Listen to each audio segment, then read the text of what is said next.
Sur Africa 24, l'African Union Journal vous est présenté par Afreximbank.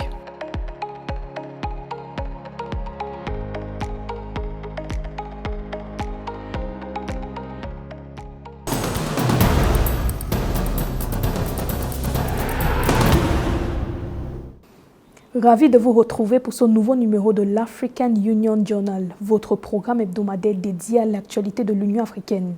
Tout de suite, le dossier consacré aux défis de la sécurité dans la région du Sahel.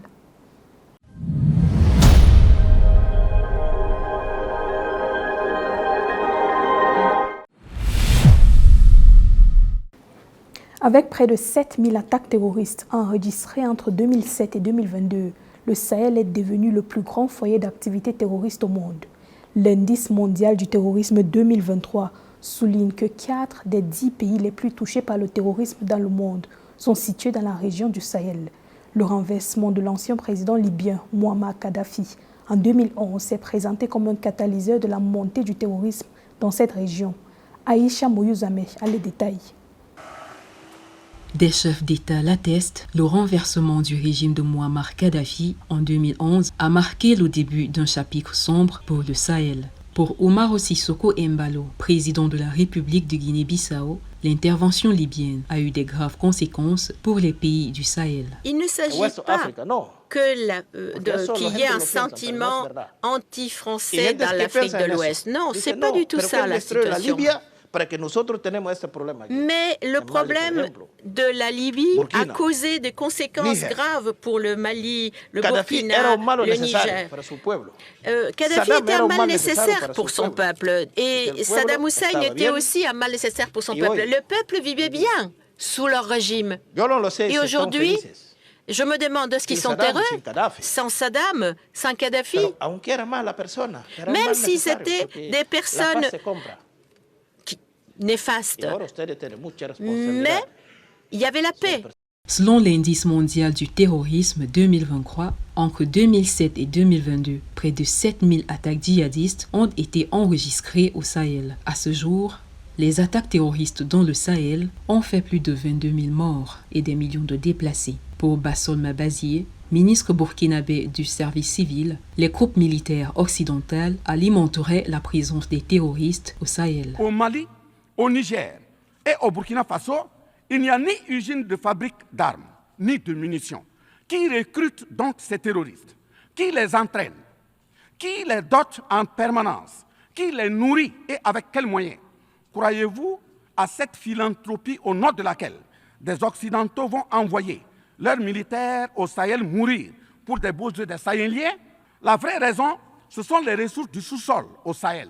Sergei Lavrov, ministre des Affaires étrangères de la Fédération de Russie, a interpellé les Nations Unies lors du débat de la 78e session de l'Assemblée générale sur la tenue des élections générales en Libye, critiquant l'agression de l'OTAN contre la Libye et la pression de l'Occident sur le programme nucléaire militaire de Kadhafi. Il a affirmé que le cas de la Libye a ouvert les vannes permettant au terrorisme de se propager à travers la sous-région. Nous espérons qu'avec le concours de l'ONU, les Libyens pourront préparer comme il se doit les élections générales dans leur pays qui a tant souffert et qui, depuis plus de 10 ans, ne parvient pas à se remettre des conséquences de l'agression lancée par l'OTAN qui a anéanti l'État libyen et ouvert les vannes permettant la diffusion du terrorisme dans la région du Sahara et du Sahel, engendrant également des vagues de migrants illégaux vers l'Europe et d'autres régions du monde. Malgré l'appui multiforme politique et financier des pays du Sahel et des partenaires internationaux, les décès enregistrés à la suite d'attaques terroristes au Sahel sont passés de 1% à 41% en 15 ans, soit une augmentation de 2000% selon l'indice mondial du terrorisme.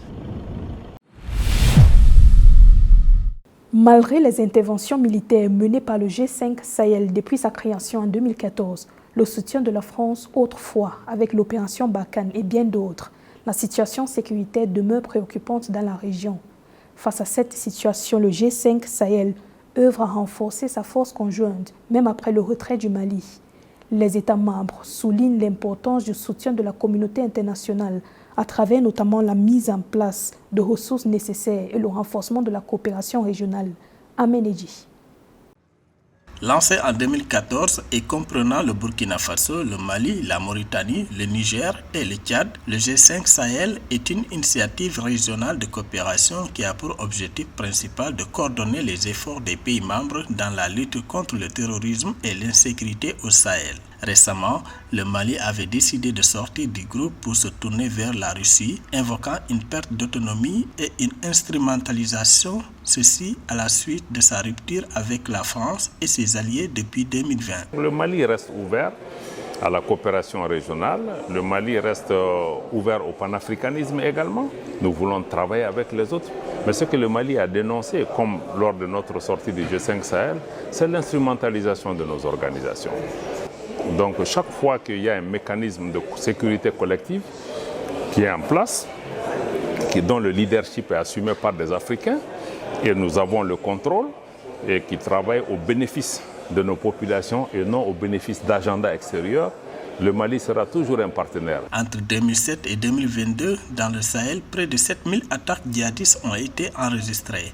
Ces attaques ont fait près de 23 000 morts selon le rapport de l'indice 2023 du terrorisme mondial. Ainsi, outre la multiplicité des acteurs et des intérêts, l'instabilité sécuritaire croissante et certaines faiblesses institutionnelles liées à sa gouvernance, le G5 Sahel reste confronté à la question du financement qui entrave la mise en œuvre efficace des politiques et des projets, empêchant une mobilisation efficace des ressources et une coordination optimale entre les pays. La force conjointe, effectivement, fait avec les moyens dont elle dispose. Et aujourd'hui, justement, nos chefs d'État et nos ministres se battent au quotidien pour que la force conjointe puisse bénéficier de financements pérennes.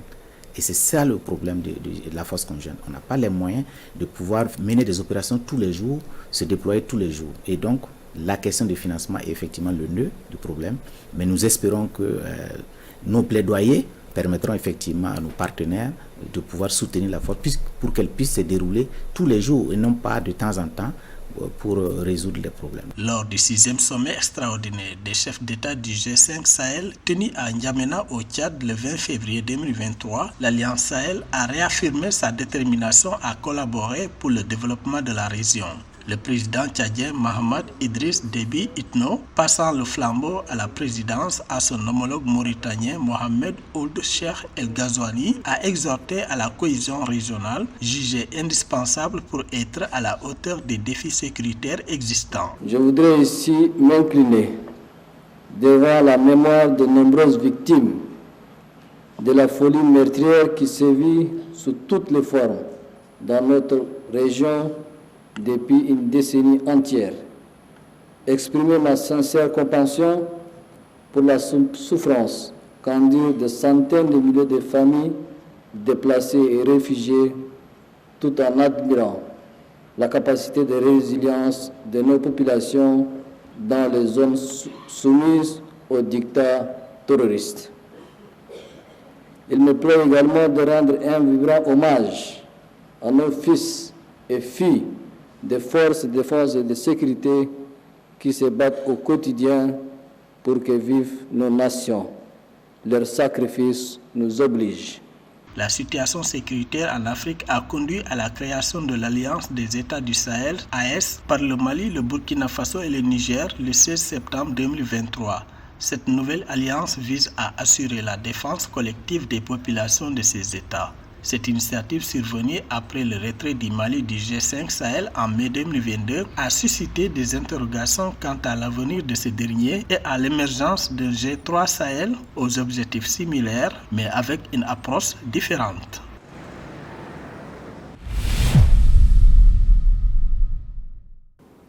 La charte du Liptako Gouma a créé l'Alliance des États du Sahel entre le Mali, le Niger et le Burkina Faso dans le but de renforcer la coopération militaire, économique et politique dans la lutte contre le terrorisme. L'Alliance vise à résoudre les problèmes de fragmentation sécuritaire et à promouvoir la souveraineté des États parties. Elle est également ouverte à l'élargissement à d'autres membres partageant des critères similaires. Les précisions de Nathalie Mou. La coopération militaire est au cœur des enjeux de lutte contre la violence terroriste au Sahel. Reconnaissant cet impératif, le Mali, le Niger et le Burkina Faso ont signé le 16 septembre 2023 la charte du Liptako Gouma qui a créé l'Alliance des États du Sahel. Les pays signataires ont souligné l'inefficacité des actions militaires jusque-là menées pour justifier la création de cette alliance. Au Sahel, les États traversés par la région du Liptako-Gourma, dite zone des trois frontières, ont compris l'intérêt de se souder les coudes dans la guerre contre les terroristes. Parlant d'incohérence et d'inefficacité, il faut véritablement s'interroger avec nous sur le sens et la portée d'une approche sécuritaire de lutte contre le terrorisme qui exclut toute véritable collaboration avec le Burkina Faso et le Mali, alors même que nous partageons avec ces deux pays voisins la zone du Liptako-Gourma dans laquelle se concentre aujourd'hui l'essentiel des activités des groupes terroristes que nous combattons. Les États parties de la charte du Liptako-Gourma ont élargi le champ de leur collaboration sur le plan sécuritaire. Aussi, le renforcement de la coopération économique et politique a-t-il été adossé aux actions militaires. Le Mali, le Niger, le Burkina Faso marquent ainsi leur volonté de se défaire de la dépendance du G5 Sahel au financement extérieur. Il y a plusieurs missions qui ont été effectuées, d'autres sont à venir pour vraiment scruter d'autres horizons. Et le recrutement des VDP se trouve être contraire aux lois de certains États. Donc, subitement, on se retrouve à nous refuser un certain nombre de choses, notamment les équipements militaires et tout. Alors, si on ne veut pas nous permettre d'acquérir des équipements dans tel pays, on va aller dans d'autres pays. On va l'acquérir. Ce n'est pas la première fois que je le dis. La plupart des chancelleries occidentales sont passées ici. Je les ai dit ça.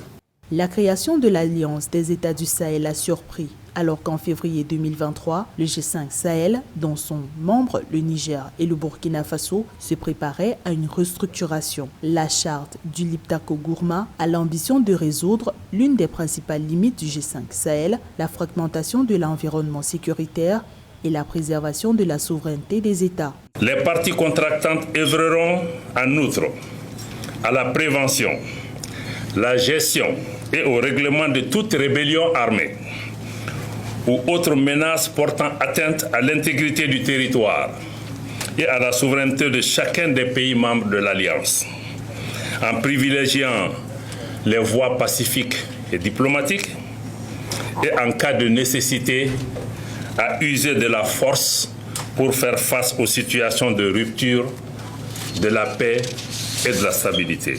Au Sahel, le terrorisme a des conséquences sur tous les aspects de la vie sociale. Plus de 10 000 établissements scolaires et près de 7 000 centres de santé ont été fermés.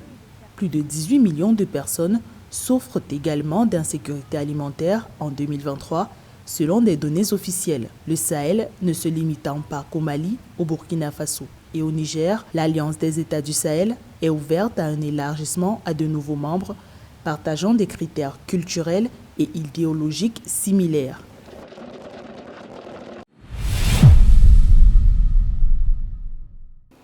Dans l'actu en bref de cette édition, lancement de 80% des projets intégrateurs de la Communauté économique et monétaire d'Afrique centrale, CEMAC. Les pays membres de l'autorité intergouvernementale pour le développement IGAD sont à pied d'œuvre pour améliorer leurs échanges commerciaux dans le but de favoriser l'intégration économique. Le Kenya pourrait connaître une flambée des prix de sucre dans les mois à venir en raison de la pénurie actuelle dans la région du Komesa et la baisse des importations du produit provenant de ce marché.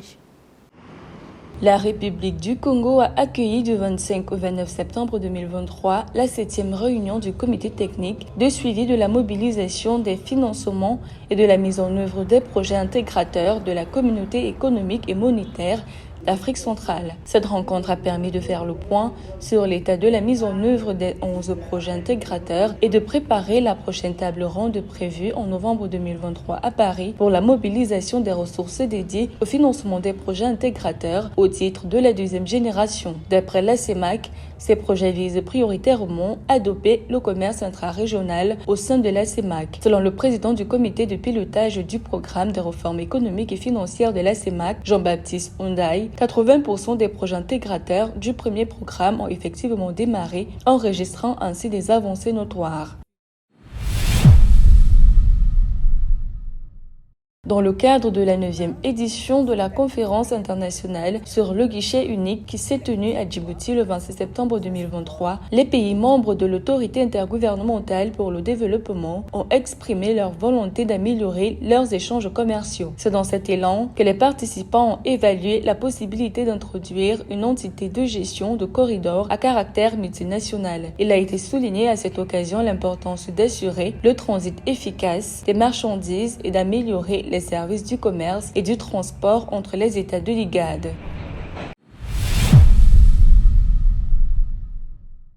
En raison de la pénurie de sucre dans le marché commun de l'Afrique orientale et australe, les pays membres de ce marché, et notamment le Kenya, seront confrontés à une pénurie de ce produit dans les mois à venir. Cette pénurie intervient dans le contexte d'une interdiction de l'usinage de la canne à sucre dans l'ouest du Kenya et dans la ceinture sucrière de Nyondo. Le président de l'autorité agricole et alimentaire, Roneli Serem, a déclaré que la fermeture des usines dans les régions touchées était à l'origine de la pénurie de canne à sucre. L'interdiction qui prend fin le 1er décembre 2023 vise à garantir que les mineurs aient suffisamment de canne à brailler pour aider le pays à combler la pénurie d'édulcorants. Cette pénurie fait d'ailleurs flamber les prix de denrées qui ont atteint 510 shillings pour le paquet de 2 kg vers la fin juillet contre environ 420 shillings en juin 2023. La coopération entre l'Union africaine et l'Organisation des Nations unies en matière de paix et de sécurité en Afrique est cruciale pour faire face aux défis de stabilité sur le continent. Cette collaboration vise à renforcer les capacités opérationnelles de l'Union africaine, faciliter la coordination des opérations de maintien de la paix et soutenir les efforts de prévention et de règlement des conflits en Afrique. L'Union africaine a entrepris des initiatives pour mobiliser des ressources, notamment l'opérationnalisation du Fonds pour la paix, qui devrait lui permettre de financer 25% de ses opérations, le soutien de la paix sur le continent. Un sujet de Philomène Tinna. L'Union africaine et l'Organisation des Nations unies, ONU, collaborent dans le déploiement d'opérations de maintien de la paix en Afrique. Les opérations de maintien de la paix en Afrique sont souvent coûteuses et complexes. À cet effet, l'Union africaine souhaite un cadre formel dans lequel les opérations menées sur le continent seraient autorisées par le Conseil de sécurité et le financement assuré à 75% par les Nations unies. Les 25% restants seraient assurés par l'Union africaine. Objectif, renforcer la légitimité des opérations, alléger la pression financière sur l'organisation panafricaine, entre autres. La contribution évaluée des Nations unies à l'appui des opérations sous-régionales de soutien à la paix est également essentielle pour la fourniture d'un soutien logistique afin d'améliorer l'efficacité et l'exécution du mandat d'opération qui nécessite davantage de ressources pour stabiliser les situations de conflit et prévenir de nouvelles escalades. L'Union africaine rencontre des difficultés dans la mobilisation des ressources destinées à ses propres opérations et programmes pour le maintien de la paix sur le continent. Toutefois, l'organisation tente d'apporter une solution africaine aux problèmes africains. C'est ainsi qu'elle a doté son fonds pour la paix de plus de 340 millions de dollars en mai 2023. Lancé officiellement en 2018, ce fonds a permis à l'Union africaine de soutenir la mission de transition de l'Union africaine en Somalie, ainsi que la force de la communauté de l'Afrique de l'Est en République démocratique du Congo, avec 2 millions de dollars en 2023. Il urge pour nous de rendre opérationnelle la force africaine en attente et de financer de façon plus adéquate le Fonds de paix de l'Union africaine. Je suis convaincu que l'Afrique a encore quelques capacités pour mobiliser un minimum de ressources pour financer la paix sur le continent.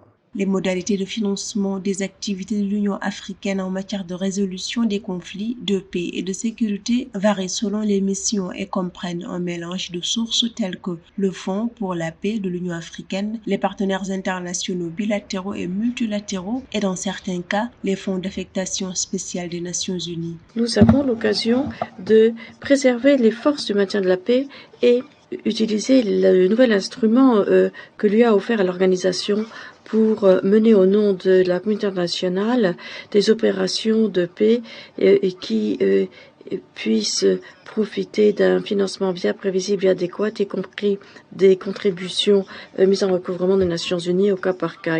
Selon l'ONU, ce sont les opérations en République centrafricaine, au Mali, en République démocratique du Congo et au Soudan du Sud qui s'avèrent les plus budgétivores dans le cadre des opérations de maintien de la paix en Afrique. Ces opérations sont estimées à plus d'1 milliard de dollars chacune. L'Union africaine continue son plaidoyer pour obtenir un accord du Conseil de sécurité des Nations unies pour le financement des opérations de paix sur le continent, un enjeu continental et mondial.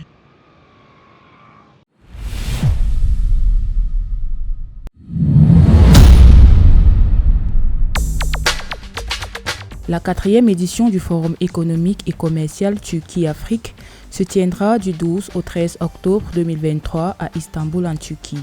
L'événement se tiendra sous le thème « Relever les défis et libérer les opportunités, bâtir des partenariats économiques Turquie-Afrique plus solides ». Cette rencontre, qui se tient dans le contexte des défis mondiaux du changement climatique et de ses effets néfastes, sera l'occasion d'approfondir les défis rencontrés dans la réalisation du potentiel économique de la Turquie et de l'Afrique. Le Caire, capitale de l'Égypte, accueille du 9 au 15 novembre 2023 la 3e foire commerciale intra-africaine, organisée par la Banque africaine d'import-export Afreximbank en collaboration avec la Commission de l'Union africaine et le secrétariat de la zone de libre-échange continentale africaine ZLECAf. Cet événement offrira aux entreprises une plateforme unique et précieuse pour accéder à un marché africain intégré de plus de 1,3 milliard de personnes avec un PIB de plus de 3 500 $ créé dans le cadre du marché commun.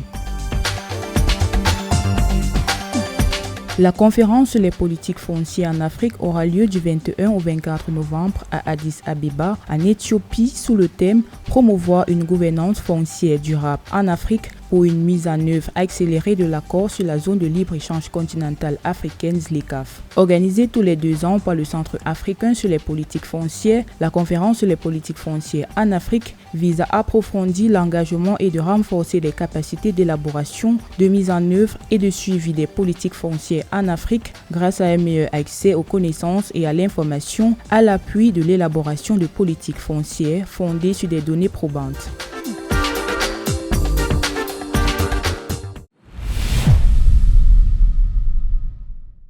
Face aux défis sécuritaires croissants, l'Union africaine a décidé en 2018 d'opérationnaliser le Fonds pour la paix, créé en 1993.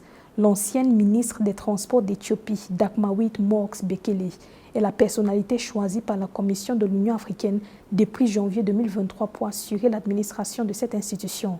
À travers le Fonds pour la paix, elle pilote la promotion des opérations de soutien de la paix sur le continent.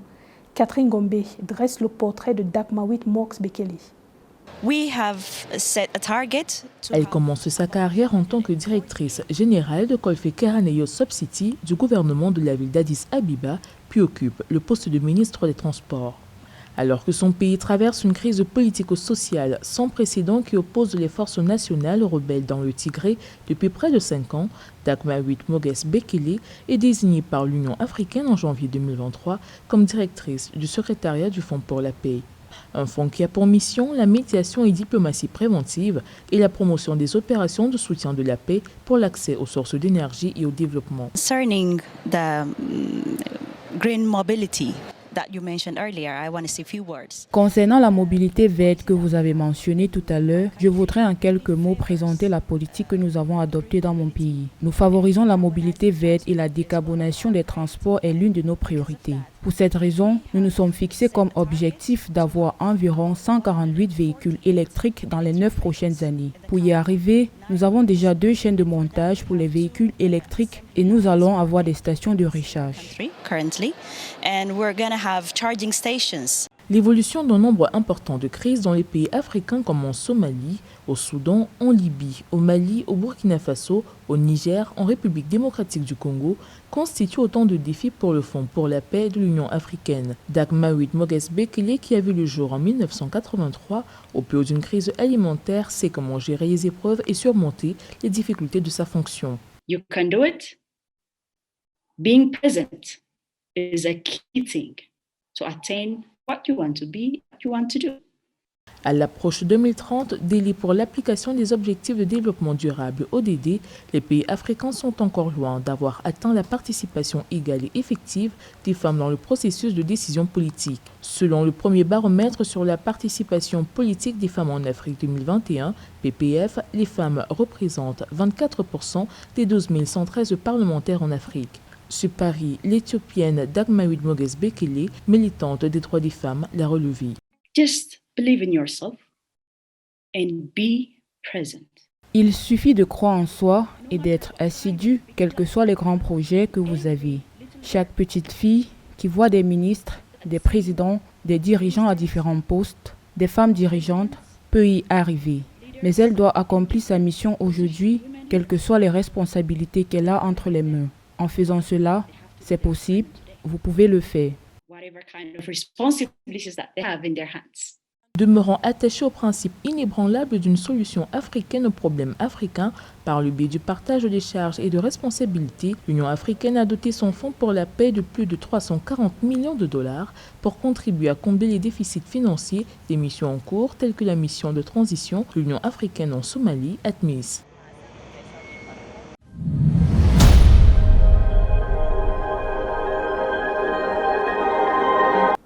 L'African Union Journal a été préparé par l'ensemble de la rédaction. Merci de l'avoir suivi. Dans un instant, une nouvelle tranche d'informations sur Africa 24.